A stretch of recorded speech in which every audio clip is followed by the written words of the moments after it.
जोहार, जय मूल्यवासी संकेत और आप देख रहे हैं एमएन टीवी। पिछले कुछ दिनों से तांडव को लेकर एक विवाद चल रहा था। ये विवाद अब थम गया है। तांडव की पूरी टीम ने माफ़ी मांगी है।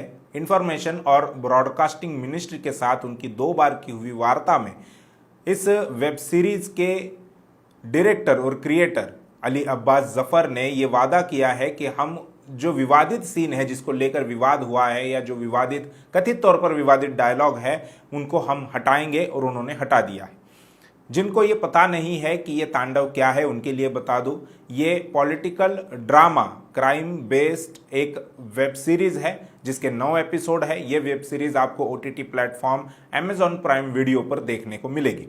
अभी भी आप उसको देख सकते हैं, लेकिन जो विवादित सीन है, जो विवादित डायलॉग है, वो अब उसमें नहीं है। विवाद क्या है ये बताएंगे आपको। इसके अलावा जो कारण दिया है वो बताएंगे और इसके पीछे के असली कारणों पर भी हम चर्चा करेंगे। सबसे पहले इसका विवाद क्या है ये समझ लेते हैं।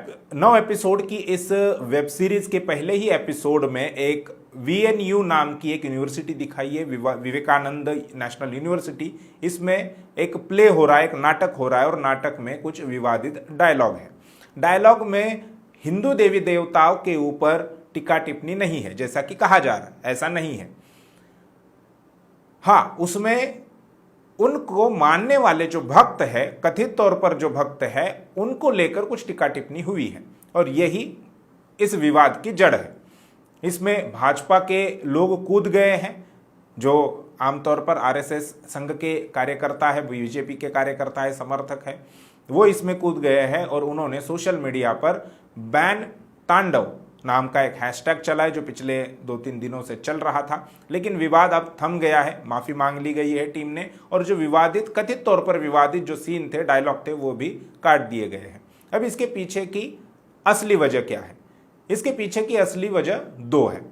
2 प्रकार की वजह है। सबसे पहली वजह यह है कि बंगाल में चुनाव है, विधानसभा के चुनाव होने वाले हैं और उस चुनाव से पहले BJP और संघ की एक रणनीति होती है कि किसी भी राज्य के चुनाव से पहले वो या तो देशभक्ति का माहौल खड़ा करेंगे या फिर हिंदू मुसलमान का माहौल खड़ा करेंगे।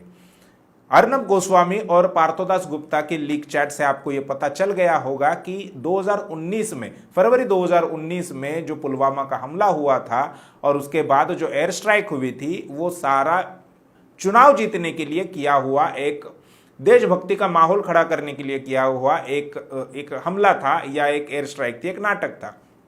यह अब अर्नब गोस्वामी के लीक हुई व्हाट्सएप चैट से हमें पता चलता है। इसको लेकर भी एक अलग विवाद चल रहा है। तो BJP और संघ ये चाहती है कि देश में या तो देशभक्ति का माहौल खड़ा कर दिया जाए या फिर हिंदू मुसलमान का माहौल खड़ा कर दिया जाए। दोनों से वो फायदा लेते हैं। हिंदू मुसलमान का जब माहौल खड़ा होता है तब SC ST OBC हिंदू के नाम पर BJP के समर्थन में खड़ा होता है। और बंगाल में अभी चुनाव है, उस चुनाव से पहले वो ऐसा माहौल खड़ा करना चाहते थे। ऐसा कोई मुद्दा, ऐसा कोई मौका उन्हें नहीं मिल रहा था। तांडव ये सीरीज, वेब सीरीज आई और उसके बाद उन्होंने उसमें से ये मौका निकाल लिया। उस तांडव इस वेब सीरीज में किसी प्रकार का कोई हिंदू मुसलमान का एंगल नहीं है। एक पॉलिटिकल ड्रामा है, क्राइम बेस्ड वेब सीरीज है। इसमें किसी प्रकार का कोई हिंदू मुसलमान का एंगल नहीं है, लेकिन फिर भी इन्होंने अपने पर्पज के लिए देश में हिंदू मुसलमान का माहौल खड़ा हो और बंगाल के चुनाव में BJP को फायदा हो, केवल इसी के लिए ये एंगल दिया गया और इसी के लिए ये सारा विवाद खड़ा कर दिया। इसका पहला कारण है। दूसरा कारण ये है, देश में किसान पिछले 50 दिनों से ज्यादा समय हो गया है दिल्ली की सीमाओं पर डटे हुए हैं, आंदोलन कर रहे हैं। इतना ही नहीं तो अर्नब गोस्वामी की जो व्हाट्सएप चैट जो लीक हुई है, उसको लेकर भी एक अलग विवाद चल रहा है। और 29 जनवरी को संसद का सत्र शुरू होने वाला है, जो बजट सत्र है।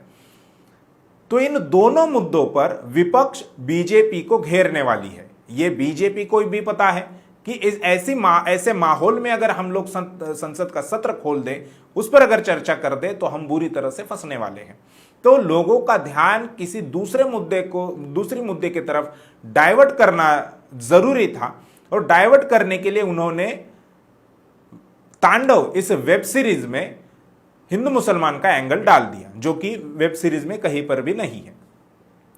अब ये बात शायद तांडव का कास्ट एंड क्रू ये समझ रहा है कि ये जानबूझकर ऐसा किया जा रहा है, इसलिए उन्होंने तुरंत ही माफी मांग ली और तुरंत ही जो विवादित, कथित तौर पर विवादित सीन और डायलॉग थे वो वेब सीरीज से हटा लिए हैं। तो बीजेपी का जो पर्पज है या संघ समर्थक लोगों का जो पर्पज है देश में हिंदू मुसलमान का माहौल खड़ा करना, तो अब वो होने वाला नहीं है। और संसद सत्र जैसे ही शुरू होगा वैसे ही बीजेपी को किसान आंदोलन और अर्नब गोस्वामी के लीक हुए व्हाट्सएप चैट के बारे में जवाब देना पड़ेगा। उन व्हाट्सएप चैट में अर्नब ये कहते हैं कि 26 फरवरी 2019 को पुलवामा का एयर स्ट्राइक हुई थी, उसके 3 दिन पहले ही वो पार्थोदास गुप्ता को ये बता रहे हैं कि पाकिस्तान में कुछ बड़ा होने वाला है। अब सवाल ये उठने वाला है संसद में कि अर्नब गोस्वामी को इतनी संवेदनशील जानकारी, इतनी गुप्त जानकारी, खुफिया जानकारी किसने दी, कहां से मिली? क्या इसमें एक बीजेपी के बड़े मंत्री शामिल हैं? क्योंकि व्हाट्सएप चैट में अर्नब गोस्वामी नरेंद्र मोदी का जिक्र करते हैं, पीएमओ का जिक्र करते हैं यानी प्राइम मिनिस्टर ऑफिस का जिक्र होता है, एएस यानी अमित शाह का भी जिक्र उसमें होता है।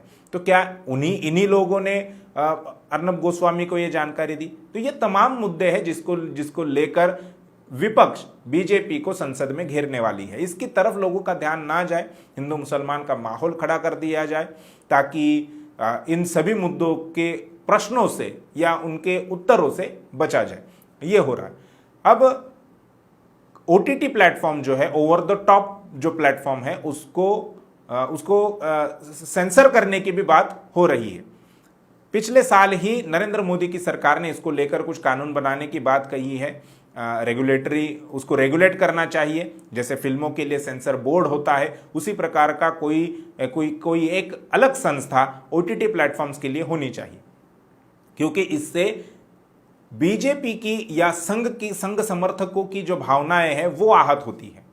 अब इसमें एक मुद्दा ये समझने वाला है कि देश में पिछले कुछ सालों में, जब से बीजेपी की सरकार आई है, तब से हमने ये आम होते हुए देखा है कि मॉब लिंचिंग होती है। मॉब लिंचिंग में कई अब तक सैकड़ों मुसलमान लोगों को, नौजवानों को भीड़ द्वारा मारा गया, पीटा गया, उनकी जान ली गई। फिर वो दादरी की घटना हो या तबरेज अंसारी की घटना हो या फिर राजस्थान के अलवर में हुई घटना हो, तो ये हमने तमाम जगहों पर देखा है। महाराष्ट्र में भी कुछ ऐसी घटनाएं हुई जिसमें बीजेपी के समर्थक, संघ के समर्थक, बजरंग दल के कार्यकर्ता उसमें शामिल थे। अगर हम बात करें पालघर में जो कथित तौर पर जो साधु थे, उनकी जो हत्या हुई, मॉब लिंचिंग हुई, तो मॉब लिंचिंग, कई सारी मॉब लिंचिंग की घटनाएं सामने हुई है। उसको लेकर कानून बनाना चाहिए। इसके लिए केंद्र सरकार सेंसिटिव नहीं है, संवेदनशील नहीं है। जो घटनाएं हो रही है, जो गलत है, जाने जा रही है, लेकिन उसको लेकर वो सेंसिटिव नहीं है, संवेदनशील नहीं है। संवेदनशील किसके लिए है? तो कथित तौर पर जिनकी भावनाएं आहत होती है, उसके लिए सेंसिटिव है। लेकिन यहां पर लोगों की जान जा रही है, उसके लिए वो सेंसिटिव नहीं है। ओटीटी प्लेटफॉर्म पर उसे भी सेंसर करने की बात कही जा रही है, जबकि उसमें सत्य दिखाया जा रहा है, उसमें जो देश में हो रहा है वो परिस्थिति उसमें सामने लाई जा रही है। तो उसको बैन करने की बात हो रही है, उसको सेंसर करने की बात हो रही है, उसके लिए कानून बनाने की बात हो रही है। लेकिन मॉब लिंचिंग जैसी घटनाएं, उसके लिए अभी तक ना बीजेपी ने ऐसी कोई सोच रखी है कि हम उसके लिए कानून बनाएंगे, ना उनके समर्थक ऐसी कोई मांग करते हुए दिखाई देते हैं। अब दूसरी इसमें बात यह है कि अर्नब गोस्वामी के एक मामले में सुप्रीम कोर्ट ने यह कहा था, मैं उसका एक आपको न्यूज़ पढ़कर सुनाता हूं। जनसत्ता की यह न्यूज़ है 11 नवंबर 2020 की। टाइटल ये उन्होंने, जनसत्ता ने लिखा है कि अर्नब केस में सुप्रीम कोर्ट की महाराष्ट्र सरकार को फटकार, कहा टारगेट करने वालों को कड़ा संदेश देने की जरूरत है। अब इसमें शुरुआती लाइन यह है कि अर्नब के मामले में सुप्रीम कोर्ट ने महाराष्ट्र सरकार को फटकार लगाते हुए कहा है कि टीवी के तंज को इग्नोर भी तो किया जा सकता है। सुप्रीम कोर्ट की यह बात है। अगर विवादित कुछ बात है, अगर ऐसी बात है जिसको लेकर आपकी भावनाएं आहत होती है, तो इसको इग्नोर भी तो किया जा सकता है। ये मैं नहीं कह रहा हूं, ये सुप्रीम कोर्ट कह रहा है। अर्नब के मामले में सुप्रीम कोर्ट की यह टिप्पणी है। तो यही बात और इसका समर्थन भी किया गया था। बीजेपी और आरएसएस के कार्यकर्ताओं द्वारा, समर्थकों द्वारा इस बात का समर्थन किया गया था कि अर्नब जो बोल रहा है उस बात को इग्नोर भी किया जा सकता है। तो वही बात यहां पर भी लागू होती है। अगर कुछ आपकी भावनाएं आहत होती है या आपको ऐसा बुरा लगता है तो उसको इग्नोर कर दीजिए। इग्नोर करना सबसे आसान तरीका है। जैसे अभी सरकार किसानों की मांगों को इग्नोर कर रही है, वैसे ही अगर आपकी भावनाएं आहत होती है, अगर ऐसा कोई डायलॉग है, अगर ऐसा कोई सीन है, तो उसको इग्नोर भी किया जा सकता है। और ये सुप्रीम कोर्ट की टिप्पणी है। तो ये सारा मामला अभी थम गया है फिलहाल के लिए। अब देखना है कि आगे क्या होता है। 29 जनवरी को संसद का सत्र खुलेगा, उसके बाद देखेंगे कि विपक्ष किस तरह से बीजेपी को घेरता है, किन मुद्दों पर घेरता है। क्योंकि विपक्ष भी देश में विपक्ष नहीं रहा है। एक ही थाली के चट्टे बट्टे ऐसा कहा जा रहा है। अर्नब गोस्वामी पहले कांग्रेस के हमदर्दी थे या कांग्रेस के पक्ष में थे, ऐसा कहा जाए। कांग्रेस के करीबी थे, आज वो बीजेपी के करीबी है, बीजेपी के हमदर्द है। तो ये सारी राजनीति हो रही है। तांडव को लेकर भी राजनीति करने की कोशिश की, लेकिन तांडव ने एक कदम पीछे ले लिया और ये विवाद अभी के लिए थम गया है।